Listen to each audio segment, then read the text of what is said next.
So as I mentioned, our lesson this morning is from the Gospel of Mark, and Mark has a whole section of these parables really related to seeds and sowing. And they probably originally were independent, traveled independently, and then were brought together.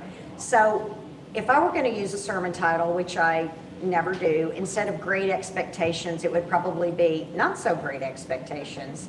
The first one is really about great expectations, but the second one is really, it tricks us. And sometimes we forget, we kind of flattened out the parables, but the reason they were remembered and told was often because they were jarring and they kind of flew against what people expected at the time.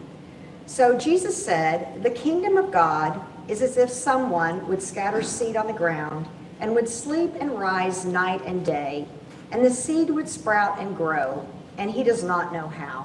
He does not know how. The earth produces of itself, and the Greek is more like the earth brings forth fruit without any visible cause. You just have no idea how it happens. First the stalk, then the head, then the full grain in the head. But when the grain is ripe, at once he goes in with the sickle, because the harvest has come.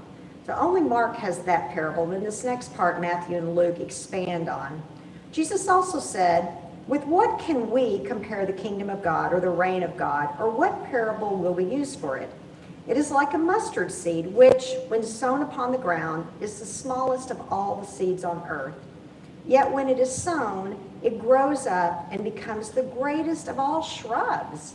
Like Matthew and Luke are like, yeah, really? So they add some Miracle Grow to it, and it becomes a tree, or at least a tree and a shrub, and puts forth large branches, so that the birds of the air can make nests in its shade.